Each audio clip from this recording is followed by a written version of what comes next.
Alors que les États-Unis et Israël ont engagé un conflit ouvert contre l'Iran depuis samedi, Donald Trump assure que l'opération pourrait durer jusqu'à 4 semaines. Téhéran continue ses frappes de représailles contre les pays voisins. Une base française aux Émirats arabes unis a été ciblée, ainsi qu'une raffinerie de pétrole en Arabie saoudite.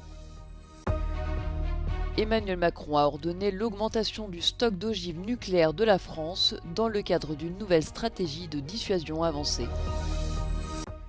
Le Premier ministre croate Andrej Plenković affirme que la position européenne sur l'Iran est claire et unifiée. Celle-ci a suscité des remarques négatives lors de sa publication. Le prix du gaz européen a bondi de 45% lundi, atteignant 46 € par mégawattheure, après que le Qatar a officiellement suspendu sa production.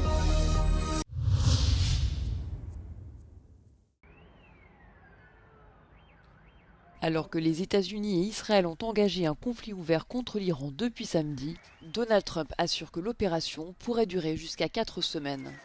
Téhéran a riposté aux frappes menées par Washington et Tel Aviv en ciblant les pays du Golfe abritant des bases américaines, plongeant la région dans une instabilité croissante. Une escalade que Donald Trump a justifiée par la nécessité de protéger les États-Unis et leurs alliés. This is the duty and the burden of a free people. These actions are right and they are necessary to ensure that Americans will never have to face a radical, bloodthirsty terrorist regime armed with nuclear weapons and lots of threats. Ce n'est pas l'Irak, ce n'est pas sans fin, a quant à lui assuré Pete Hegseth, qui a toutefois précisé que les États-Unis iraient aussi loin que nécessaire. My generation of veterans carry the names of brothers who never came home. Brothers butchered by Iranian-backed roadside bombs and well-armed militias, thousands of our own. We didn't start this war, but under President Trump, we are finishing it. S'exprimant sur la mort de l'ayatollah Khamenei, Pete Hegseth a rappelé la menace constante que représentait selon lui le guide suprême iranien pour les États-Unis. Le secrétaire américain a toutefois assuré que l'opération lancée contre l'Iran ne constituait pas un exercice de construction de démocratie.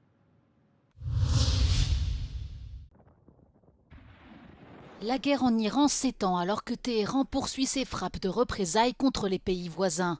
L'Arabie saoudite affirme avoir intercepté des drones visant sa raffinerie de pétrole de Ras Tanura. Selon le ministère de la Défense du Royaume, ce site, capable de produire plus d'un demi-million de barils de pétrole brut par jour, a été attaqué par des drones ce lundi matin. Les frappes iraniennes ont également touché les Émirats arabes unis. La ministre française de la Défense, Catherine Vautrin, a confirmé qu'une base militaire française avait été touchée par une attaque de drones iraniens visant le port d'Abu Dhabi. Dans un message publié sur les réseaux sociaux, la ministre a précisé que les dégâts sont limités et uniquement matériels et qu'aucun blessé n'est à déplorer. Au Koweït, des colonnes de fumée se sont élevées de l'intérieur de l'ambassade américaine.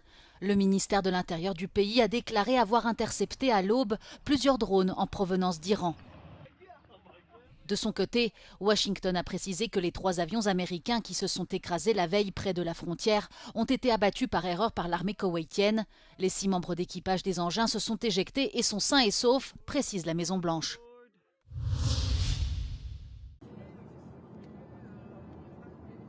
S'exprimant depuis la base militaire de l'île Longue en Bretagne, Emmanuel Macron a annoncé avoir ordonné d'augmenter le stock d'ogives nucléaires de la France dans le cadre d'une nouvelle stratégie de dissuasion avancée. Alors que la sécurité européenne est mise à l'épreuve sur plusieurs fronts, de la guerre menée par la Russie en Ukraine à l'escalade des tensions autour de l'Iran, le chef de l'État s'est engagé à réagir avec fermeté si les intérêts vitaux de la France étaient menacés. Je viens aujourd'hui annoncer à la nation une évolution à la hauteur de nos défis nationaux et européens. Nous devons renforcer notre dissuasion nucléaire face à la combinaison des menaces et nous devons penser notre stratégie de dissuasion dans la profondeur du continent européen, dans le plein respect de notre souveraineté, avec la mise en place progressive de ce que j'appellerai une dissuasion avancée. Emmanuel Macron a précisé que 8 pays européens ont accepté de participer à cette dissuasion avancée qui restera complémentaire de l'OTAN. Il s'agit du Royaume-Uni, de l'Allemagne, de la Pologne, des Pays-Bas, de la Belgique, de la Grèce, de la Suède et du Danemark. Selon le président, ces pays pourront notamment accueillir des forces aériennes stratégiques françaises afin de parer à toute tentative hostile.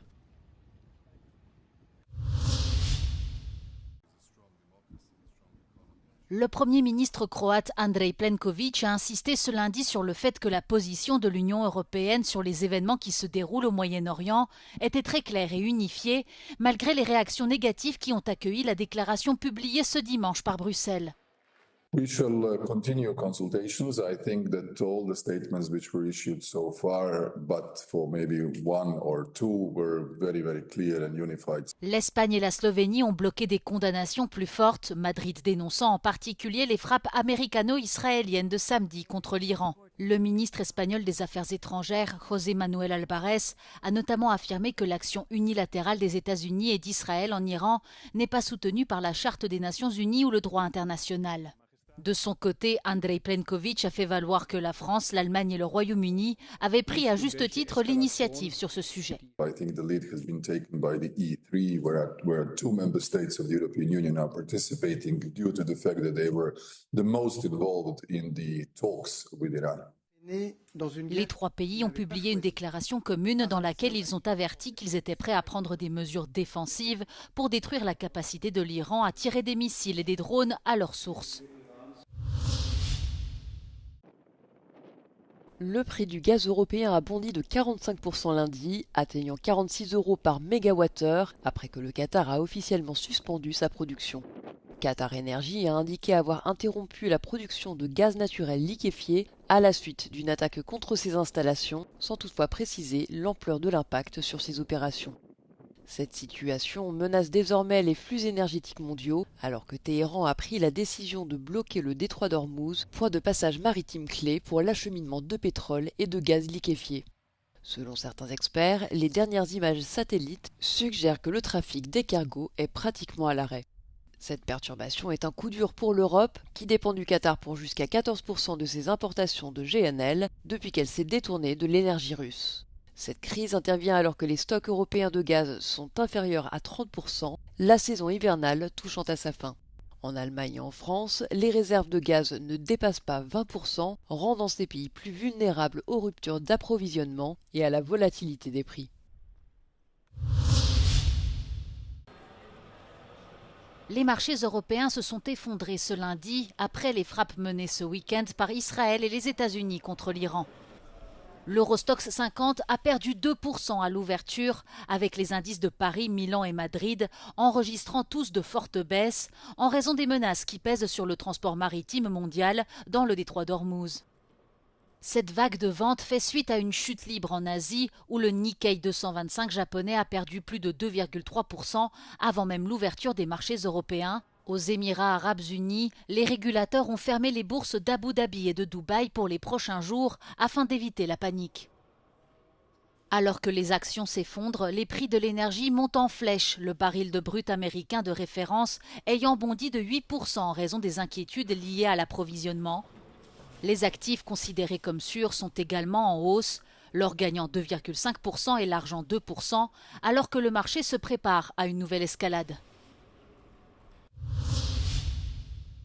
C'est un concours devenu incontournable en Europe. L'Eurovision réunit chaque année de nombreux fans dans plusieurs pays. Para nós são não sei quantos meses, desde setembro até maio. Então, sim, começa a intensificar ali em dezembro. Começamos a ter canções, começamos a ter finais nacionais, como o João disse, da Albânia e tudo mais. E depois, quando chegamos agora, estamos em fevereiro, março, é a loucura total. Há sábados que nós temos o ecrã dividido em 5 ou 6 quadradinhos com as finais nacionais de cada país, que é completamente de loucos tentar acompanhar aquilo, mas nós lá conseguimos. Pour les passionnés, suivre le programme est presque devenu un travail à plein temps. Les fans de l'Eurovision suivent les finales nationales, créent du contenu en ligne et partagent leur opinion sur les forums et les réseaux sociaux. Ils construisent une communauté liée par la musique, entre valeurs communes et différences assumées.